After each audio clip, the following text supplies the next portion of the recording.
안녕하세요. 시골댁입니다. 댓글 하나 살펴보도록 하겠습니다. 저도 시골에 있는 어머님 옆집 때문에 한 차례 전쟁을 치르고 이장과 이장 부인이 한쪽 편만 들고 우리 마을에 오지 말라는 둥, 발 들고 다니라는 둥, 집 팔고 나가라는 둥, 말도 되지 않는 소리를 하길래 전화 녹음해 놓고 이장직 못하게 군의 직권남용으로 진정한다고 했더니 조용합니다. 네, 이제는 잠잠하다는 것이죠. 우리 마을에 오지 말라, 발 들고 다녀라, 집 팔고 나가거라.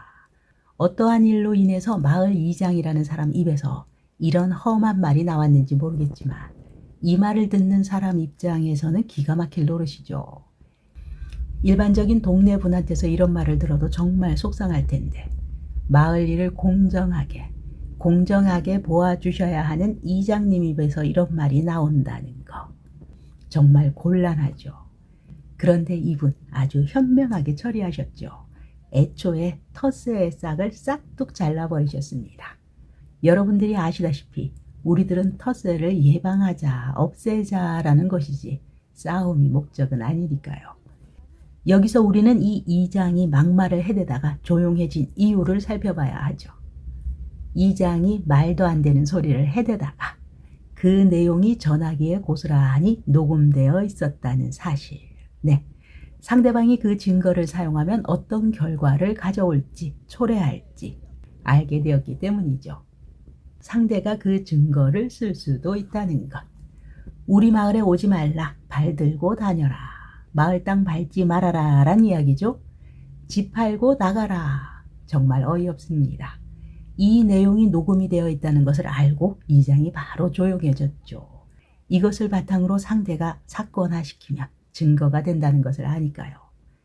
많은 분들이 이렇게 상대와 전화 통화 중 그 내용이 녹음될 때 이렇게 녹음된 것은 불법이다.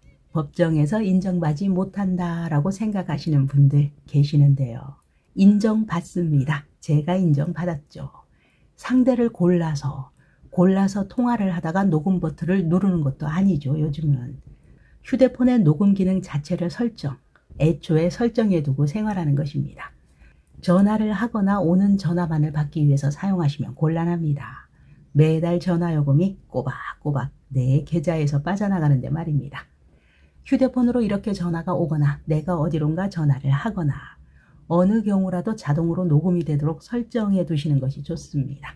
휴대폰의 녹음 기능 켜두시는 것을 추천드립니다. 이처럼 어떠한 일에 뒷받침할 만한 확실한 증거를 사용하시게 되면 상대방은 자신이 한 말과 행동에 책임이 따르게 되죠. 이 이장은 그것을 알기에 꼬리를 내린 것이죠. 그럼 제가 왜 이 댓글을 소개할까요?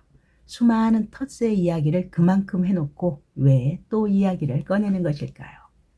제 채널이 생기고 제 사건이 알려지면서 몇몇 분이 텃세를 당하고 있다시며 도와달라고 연락을 해주셨습니다. 그런데 도와드리지 못했죠.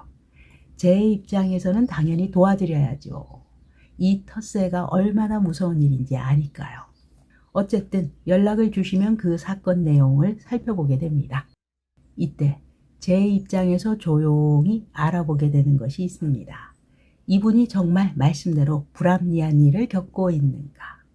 반대로 상대방이 텃세를 당하고 제보 주신 분이 텃세를 하고 있는 상황은 아닌가를 살펴보게 됩니다. 제보자에게 표현은 안 하지만 분명히 살펴봅니다. 그렇게 전체적인 이야기를 듣고 텃세가 맞다라고 판단이 되면 그를 뒷받침할 만한 자료를 보여주십시오라고 요청하게 되죠. 상대방과 한 통화 내역이라든가 관련 사건 현장, 시설 하우스라든가 시골집 사진 등등을 요청하게 됩니다. 하지만 이 자료를 제대로 보내주시는 분들 많지 않습니다.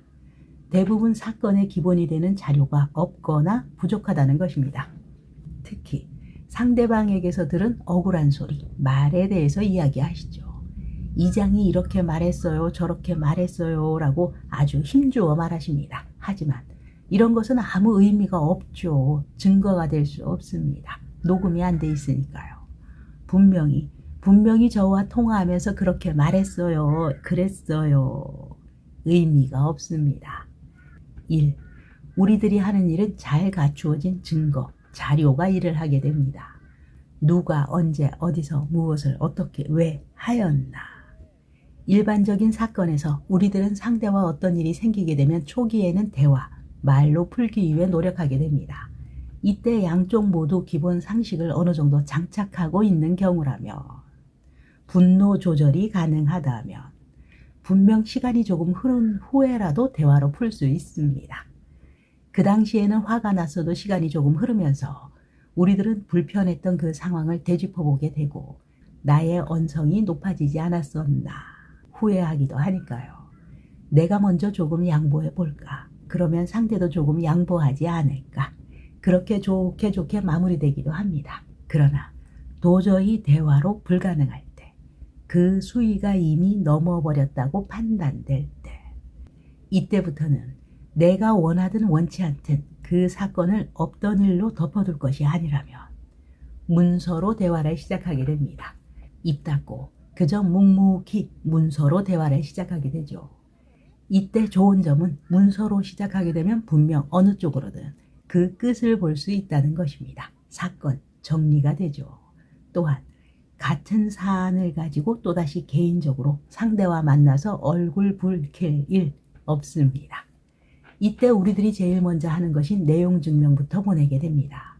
어떠한 일, 사건에 대하여 사실관계를 밝혀두고 나의 의사 표시를 하게 되죠. 이때도 상대가 별다른 의사 표현을 하지 않으면 우리들은 소송을 시작하게 됩니다. 문서 싸움을 시작할 때는 각각 서로 자신감에 차 있습니다. 분명 내가 이길 것이다. 내가 더 억울하니까. 그러나 이때 뒷받침해 줄 만한 정확한 자료가, 증거가 없으면 처참하게 깨집니다. 내가 아무리 억울해도 깨지게 되어 있습니다. 이렇게 되면 소송을 안 한 것만 못하게 되죠. 그러니 증거가 없다면, 증거를 준비하지 못하셨다면 최대한 대화로 좋게 조금씩 양보하여서 정리하는 쪽이 양쪽 모두에게 이롭습니다. 그게 아니시라면 증거를 차곡차곡 모으신 후 행동하셔야 합니다. 저에게 제보를 주실 때도 마찬가지란 것입니다. 증거 자료 없이 말로만 도움을 요청하시는 경우 제가 어떻게 도와드릴 수 있는 방법 없습니다. 이런 경우는 제가 보아도 정말 안타깝습니다. 다음 댓글입니다.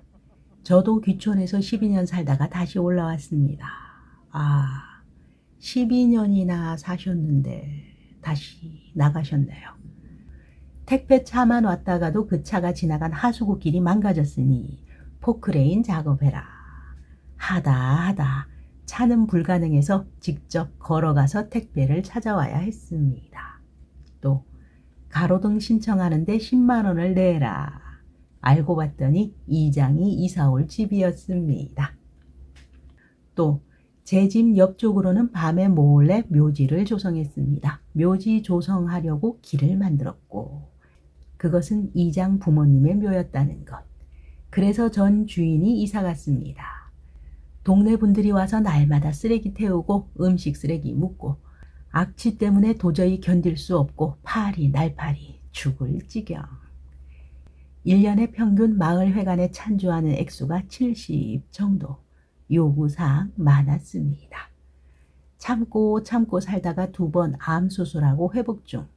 시골 사람들 생각은 자기들 호미 한 자루는 금덩어리보다 소중하고 도시에서 귀촌한 사람 땅 100평은 사람들 지나다니게 쪼개내 놓으면 작다. 매사에 이런 사고 징글징글합니다. 상대할 가치가 없어요. 땅과 집을 매매하려고 내놓았는데 거저 먹으려고 온갖 방해 공작을 하고 있죠. 저도 오기로 버티고 있습니다. 네, 여기까지입니다. 사실 시골로 들어오면 이런저런 소소한 일들 생길 수 있죠. 그러나 시골에 새로 진입하는 사람이 무슨 큰 문제를 일으킨 것도 아닌데 이렇게 사람이 스트레스로 병을 얻을 정도라면 또다시 이삿짐을 싸서 되돌아 나가야 하는 경우가 된다면 정말 생각해 보아야 할 동네가 아닌가 싶습니다. 저도 이분처럼 귀촌을 해보지 않았다면 일부 댓글을 주시는 분들처럼 귀촌인이 가만히 있었는데 당신이 가만히 있는데 동네에서 그랬겠느냐라고 말할 수 있겠지만 그게 아니라는 것을 알기에 정말 씁쓸합니다. 오늘도 여러분의 소중한 시간 저와 함께 해주셔서 대단히 감사합니다. 여러분 모두 모두 사랑합니다.